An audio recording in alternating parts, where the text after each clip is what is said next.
gracias a todos por asistir e interesarse en nuestro trabajo.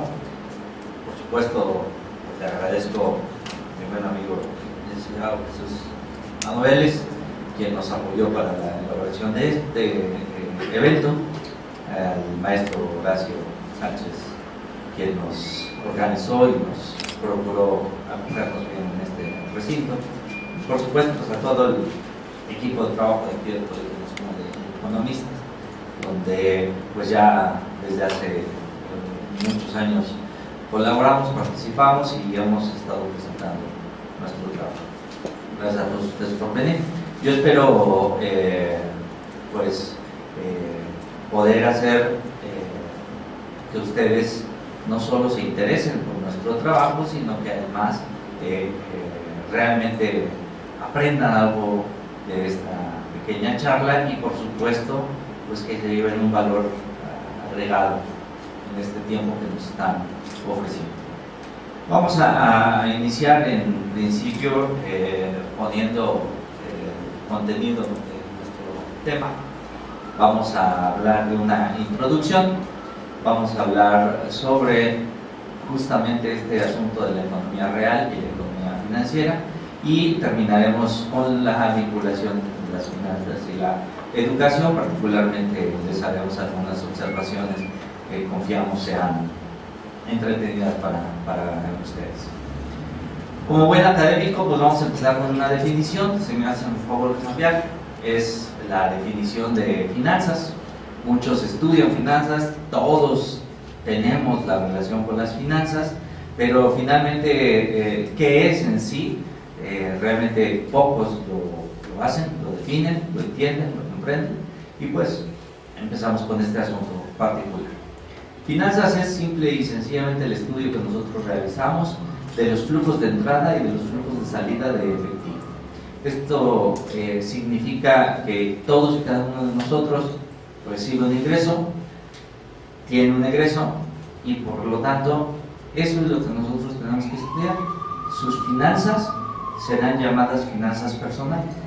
Las finanzas de los gobiernos serán llamadas finanzas gubernamentales, finanzas públicas. La parte internacional, podemos hablar de las finanzas internacionales, los flujos de salida y de entrada de efectivo de los países entre sí. La naturaleza y las características de cada una de ellas, pues, por supuesto, será diferente. Este asunto entonces me lleva a pensar que las finanzas solamente son dinero. La respuesta es no. ¿Por qué? Porque no podemos comerciar solamente dinero por dinero. Tenemos que comerciar bienes, servicios, y el medio de pago es fundamentalmente lo que se relaciona con el dinero. Pero en realidad las finanzas están estrechamente vinculadas con la economía real y con la economía financiera. De hecho, nosotros los economistas, si le cambiamos por favor, hacemos una diferencia clara entre lo que son los flujos reales, que es justamente el movimiento de los bienes y servicios, y los flujos financieros, que es justamente el movimiento de los activos monetarios y financieros. No solamente el dinero se puede intercambiar, también podemos intercambiar bonos, también podemos intercambiar acciones, también podemos intercambiar productos derivados que no están dentro de la economía real, pero su vínculo es claro y estrecho, ¿sí? Así es como funciona la economía. En teoría, si nosotros tenemos una actividad económica que nos genera un cierto producto, pues ese producto deberá de ser igual al ingreso, dicen los economistas, ¿sí? En este sentido, pues no debería de haber desequilibrio entre la economía real y la economía financiera. El problema de los economistas es que hacemos uso de modelos, y esos modelos a veces nos resultan tan extraños que llevan a frases famosas, como al buen doctor Pedro Aspe, que señala al empleo como un mito genial, porque al aplicar su modelo pues no salía, no resultaba que, el desempleo es un mito genial, porque no había desempleo en su modelo. Entonces, si en su modelo no hay desempleo, pues en la economía no hay desempleo. Entonces, todos esos que dicen que hay desempleo, pues están equivocados, ¿no? Cosas por el estilo. Entonces, bueno, justamente la economía real y la economía financiera no debe de tener desequilibrio. ¿Cambiamos, por favor? Pues vienen por allá en los primeros años de los 70, un gurú de la administración que escribe un libro, Fronteras de la Administración, y se le ocurre decir que hay una clara desvinculación entre la economía real y la economía financiera. Entonces, ¿qué significa esta economía real y financiera desvinculada? ¿Le cambiamos, por favor? Pues no es otra cosa más que lo que vemos. La producción de cualquier bien o servicio tiene como forma de determinación en los precios dos caminos. El primero y más conocido por todos, pues, es el costo. Entonces, ¿cuánto me cuesta producir algo? Le añado un porcentaje a la que le voy a llamar ganancia y venderé ese producto con un beneficio para mí. De tal suerte que para poder competir, pues yo lo que debo de hacer o intentar hacer es bajar significativamente los costos de producción, y quien pueda producir a un menor costo, pues podrá vender al mismo precio que sus competidores y ganar más. El rendimiento entonces será mayor. Es pues una clase de economía muy simple, ¿sí? Pero justamente viene el otro determinante: oferta y demanda. Nosotros podemos acudir a ver a un amigo muy conocido por muchos, sobre todo por gente que tiene más de 30 años, ¿no? Beckman, que sale en el canal 11 del Politécnico, y que de pronto viene a nuestro país, que les cobran por ir a verlo, y se atasca, se llena, ¿sí? Aquí es gratis y no se llenó. Entonces, eso es oferta y demanda. Entonces, justamente cuando nosotros tenemos la determinación de los precios, pues estamos también sujetos a la oferta y la demanda, no solamente a los dos, son las dos vías. Entonces, ¿qué ocurre si de pronto la oferta y la demanda resulta ser que me determina un producto, como que está ahí, el café, ¿sí?, que su precio está por debajo del 50% del costo de producción? ¿Yo voy a vender ese producto? Pues no, lo voy a perder. Es que hay que recuperar algo. El problema está que si yo intento recuperar algo de ese costo, resulta ser que la gente se va a acostumbrar al precio, y si yo lo quiero subir después, pues le van a poner nombres como gasolinazo. No, es simplemente que es difícil aumentar los precios, hacer que la psicología del consumidor cambie. Y entonces, en este sentido, pues en lugar de vender al 50% de los costos de producción, prefiero tirar el café. Esto va a hacer que no haya café en el mercado. Va entonces a reducir justamente la oferta, la demanda será la que supere, y por lo tanto los precios volverán a subir. Pero esto es justamente parte del mecanismo de la oferta y la demanda. El mercado entonces reacciona de manera normal, ¿sí? Por esa razón, bueno, pues si hay más mujeres que hombres, pues claro, hay más oferta de un lado y más demanda de otro. Simple oferta y demanda, ¿sí? Y en este sentido, bueno, el lado derecho, el Chicago Mercantile Exchange Group, determina el costo, el precio del café para el mes de julio del 2014, cuando todavía estamos en mayo. Y resulta ser que el precio no está vinculado justamente con el costo de producción que tiene el campesino que está al lado. Y entonces, en este sentido, la economía real se está desvinculando de la economía financiera. Y son los mercados financieros los que son capaces de determinar el precio de los productos, ¿sí? Y lo mismo ocurre con el cobre. Si nosotros pensamos en el cobre que tiene Teléfonos de México en los cables subterráneos para dar el servicio de telefonía fija, y lo extraemos y lo ponemos a la venta, bueno, el cobre sirve como conductor, ¿sí? Pues, hoy ya el cobre como conductor básicamente no se utiliza, pero sí tendría un alto valor en los mercados financieros. Aumentaría la cantidad de cobre disponible para comprar y vender contratos de futuro sobre el cobre. Entonces, claro, nosotros estamos viendo que la utilidad y el uso de las mercancías pues está desvinculando de la economía real, y la financiera es la que está predominando, ¿sí? Eso es lo que decía y explicaba Peter Drucker. Le cambiamos, por favor. Bueno, un joven aspirante a economista se le ocurre hacer una tesis hace algún tiempo, cuando era joven, hace como 3 meses, ¿no? Y bueno, pues con todas las ilusiones llega al examen y presenta la tesis, y ahí señala que el eje de la acumulación mundial es el capital financiero. Es decir, producimos mercancías, las vendemos, y esos son los más ricos del mundo. Oye, no, pero es que hay gente que comercializa, y entonces está Walmart, que no produce, pero que sí comercializa, distribuye. Entonces es el comercio el que realmente genera la acumulación de la riqueza. Y entonces, pues no, resulta ser que este joven, hoy ya economista, ¿sí?, dice, pues es el eje de la acumulación es el capital financiero.